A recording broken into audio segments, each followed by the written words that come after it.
Ya. Sore Pak. Selamat sore, selamat sore. Sempat datang di Jakarta, Indonesia, Pak.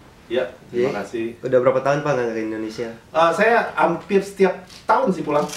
Tahun kemarin saya skip 1 tahun, 2 tahun yang lalu ke sini. Biasanya setiap Februari saya ke sini. Ya. Biasa ke Indonesia ada training atau Kalau nggak training, keluarga istri masih di Bandung. Keluarga istri masih di Bandung. Oh gitu. Ya. Kalau Bapak sendiri, Bapak tinggal di mana Pak? Saya ada 2. Saya tinggal tetapnya di Toronto. Actually 200 km utara dari Toronto, kotanya namanya Elliston. Itu sekitar 200 km.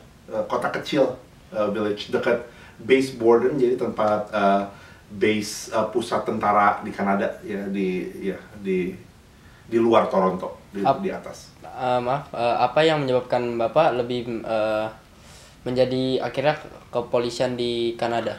Saya dari dulu ya udah dengan senjata api itu udah dari orang tua saya, ayah saya dari sejak di Indonesia pun udah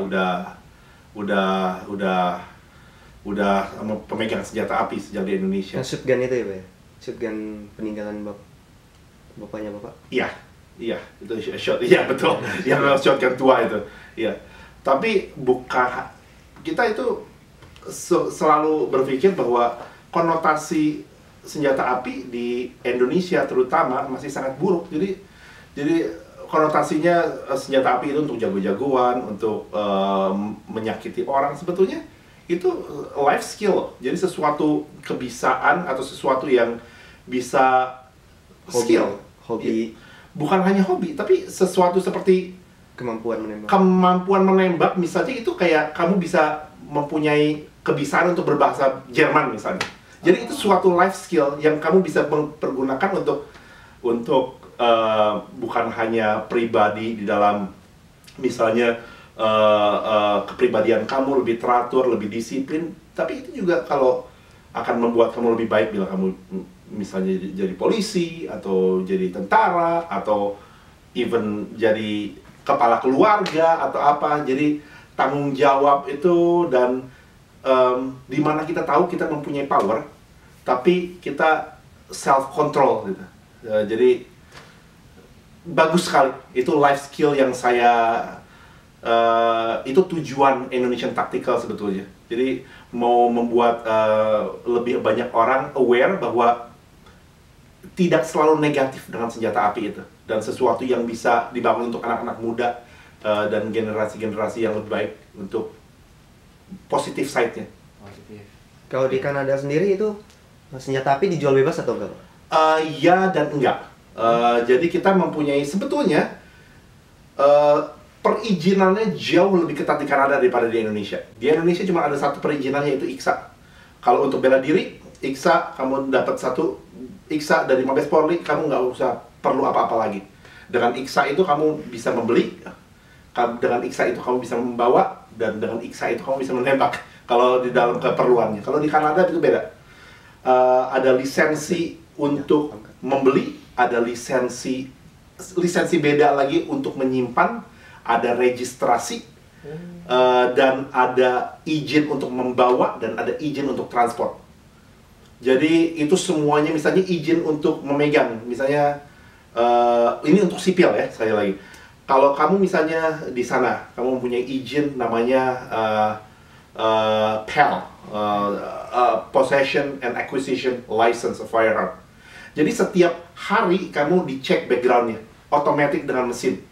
Jadi itulah sebabnya di Kanada itu, karena tidak bisa direlasikan dengan Indonesia. Banyak orang yang berkata kenapa Indonesia lebih baik kalau senjata jual bebas. Itu nggak bisa, karena sistem di Indonesia bukan kayak negara-negara maju. Ya, belum seperti itu. Saya misalnya kebut-kebutan atau domestic disturbance misalnya, saya ada satu orang mempunyai senjata api atau izin senjata api, tiba-tiba dia berantem sama orang atau memukul istrinya. Kalau dia tinggal di Papua, gimana bisa nyambung ke Mabes? Karena sistemnya belum link. Kalau di Kanada beda, kamu melanggar sesuatu yang kecil aja, itu akan nyambung dan senjata kamu akan diambil automatically. Jadi setiap hari kamu ngebut lebih dari kecepatan yang ditangkap sama polisi itu crime. Dan crime menjadikan kamu benar-benar nggak punya hak lagi untuk senjata api. Oleh sebab itu kita tahu kalau di Kanada, di negara-negara maju, bila kamu mempunyai senjata api, berarti kamu itu taat hukum. Oh gitu Pak. Jadi konteksnya itu beda.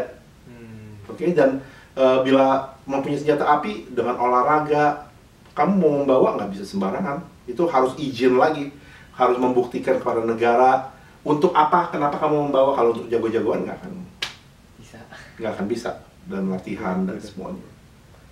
Pangkat Bapak di kepolisian Kanada itu Saya apa auxiliary, jadi saya bukan full time, tapi saya auxiliary. Jadi auxiliary itu apa ya, di Indonesia saya kurang bukan part time, tapi saya membantu di dalam trainingnya. Oh, iya, gitu. di dalam trainingnya. Ya, melatih senjata api. Iya, senjata api. Kalau di sini itu kayak pelatihnya Perbakin gitu, Pak. Iya, seperti itu. Iya, seperti itu. Kenapa Bapak lebih memilih jadi pelatih di Kanada daripada di Indonesia? Karena saya orang sana. Saya udah pindah ke Kanada dari tahun 96. Iya, udah lama, dan orang tua semua di sana. Dan itulah yang ditunggu-tunggu. Saya perbedaannya Indonesia tidak memperbolehkan dual citizenship. Jadi di mana saya udah mengambil paspor sana, otomatis sayang sekali paspor Indonesia saya harus dibuang. Jadi saya menunggu janji Jokowi, di mana katanya boleh duit warga negara. Ya. Gitu. Berarti Bapak masih cinta sekali dengan Indonesia ya? Saya semua. Kita walaupun kita tinggal berapa lama di sana, kita tahu ujung-ujungnya kita mau pensiun di Indonesia, di negara kelahiran kita. Pak, kalau seperti misalnya seperti penembakan di Sarina kemarin, Kamis Kelabu ya. Itu misalnya ada yang lagi duduk minum kopi gitu, terus dia anggota Perbakin, dia punya senjata api, tapi bukan anggota kepolisian. Apakah dia boleh ikut dalam tembak menembak melawan teroris itu, Pak? Kalau izin, oke. Sekarang gini, ada di sini ada sisi grey-nya, di mana abu-abunya.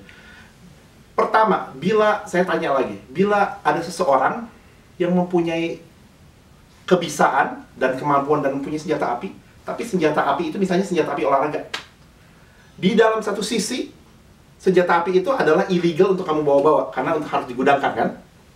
Tapi di sisi lain, diperlukan di masyarakat, di mana misalnya yang kamu bawakan itu di Sarinah tembak-tembakan, tapi kamu tahu kamu mampu. Apakah ini ada perbedaannya antara morally justifiable atau legally justifiable? Di dalam hukum, mungkin kamu salah. Tapi secara moral, bila kamu mempunyai suatu life skill yang saya katakan tadi, mempunyai life skill, ya kamu mempunyai obligasi untuk membantu sekitar kamu. Jadi akhirnya jawabannya sama seperti kita. Misalnya ada orang antara legal dan legal, atau morally obligated atau enggak, itu beda sekali. Kadang-kadang kita berkata lebih baik kita diadili oleh satu hakim daripada kita harus digotong sama 6 orang. Jadi saya nggak berkata harus berbuat illegal, tapi hanya Anda yang tahu di mana kamu harus membela diri kamu, membela keluarga kamu dengan any means necessary. Karena pembelaan diri dan membela diri kamu, itu tidak ada satupun walaupun negara yang bisa merebut kemerdekaan kamu untuk membela diri kamu. Jadi itu yang harus ditekankan. Itulah bedanya. Oleh sebab itu di Amerika misalnya ada Second Amendment. Itu digaranti sama negara bahwa di saat negara, bahkan waktu negara itu tirani yang memaksakan rakyat untuk berbuat sesuatu, itu rakyat mempunyai hak untuk melawan negara. Mungkin tidak bisa diaplikasikan sekarang, cuman aplikasi secara pribadi kita, dengan kembali kepada pertanyaan yang tadi lagi, jawabannya ya. Boleh. Mungkin saya nggak bisa bilang boleh ya, karena saya nanti legally responsible. Tapi di dalam keadaan situ hanya kamu yang hanya orang itu yang memegang senjata itu yang bisa menentukan apakah itu benar atau enggak, dan harus memisahkan kayak lagi antara justifiable di dalam law, di dalam hukum, dan justifiable sebagai manusia dan sebagai masyarakat di mana kita harus berbuat baik dan harus menghilangkan yang jahat. Berarti tergantung orangnya siap atau tidak Absolutely. dengan menolong orang itu menerima konsekuensinya gitu Pak. Absolutely. Yes. Keputusan diri sendiri gitu. Keputusan diri sendiri, dan itu tidak bisa ada satu orang pun yang bisa terlibat. Walaupun polisi loh. Misalnya AKBP Untung, oke? Itu tidak mempunyai obligasi untuk menolong orang loh. Misalnya dia disumpah sebagai polisi, kita disumpah sebagai polisi misalnya. Di dalam suatu waktu kita melihat ada orang tembak-tembakan.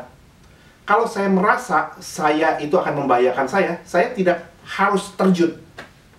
Tapi seseorang itu karena ada morally obligation, saya sebagai orang baik dan saya bisa menolong orang yang, ya itu morally responsibility saya. Oke, apakah misalnya ada orang yang ingin bergabung dengan Indonesia Tactical, apakah bisa? Bisa. Sekarang saya udah, jadi tujuannya dulu. Indonesian Tactical saya terutama untuk Polri dan TNI. Saya tujuan utamanya pertamanya itu. Jadi saya mengatakan pada asal kamu punya kartu anggota Polri, saya mempersilahkan mereka kalau mau main ke Toronto, saya kasih kelas gratis. Iya, itu itu tujuannya malah. Tapi kalau ada yang mau main ke sana atau ke tempat saya, ya absolutely, saya selalu welcome. Ya, lapangan tembak kami salah satu-satunya lapangan tembak di Ontario yang 24 jam. Jadi kalau mau belajar nembak malam atau pakai asal semua, dan saya it's okay kalau ada yang mau datang ke sana mau pinjam senjata atau apa, cuman yang harus bayar sendiri ya pelurunya. Ya beli peluru sendiri ya, saya kasih mau coba night goggle atau apa, atau mau nembak apa. Dan ya saya dan lapangan tembak saya juga punya long range. Jadi long range 8 kami 1,5 km. Ya, jadi ya. Dan kita punya satu gong, jadi nggak usah ngelihat. Jadi begitu kalau kita tahu mengenai, kita bunyi ting ting ya. Apakah hanya kartu TNI dan kartu polisi atau? Itu tujuan pertamanya, karena kalau saya mau mengundang semua orang di seluruh Indonesia ya susah juga. Ya tujuan saya pengen membantu Polri yang saya kadang-kadang saya lihat kasihan juga gitu, kurang pelatihan. Ya. Mungkin bisa discuss dengan kepolisian Kanada juga. Itu udah. Ya. Tapi kalau masalah dari agency ke agency itu beda, itu nggak bisa perorangan.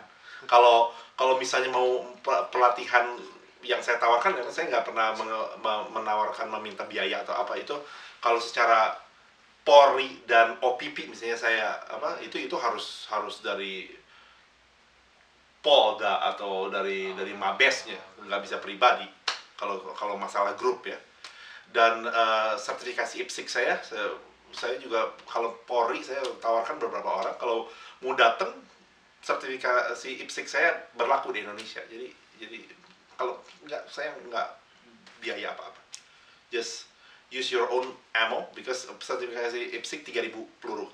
Nah itu mahal juga. Ya, bayar sendiri. Ya. Saya tanda tangan aja sertifikasinya. Ya. Oke Pak Mario, terima kasih untuk perbincangan yang tidak terlalu panjang, terlalu singkat ini Pak. Ya. Kita juga kenangan Pak dari Indonesia, dari RC Tactical.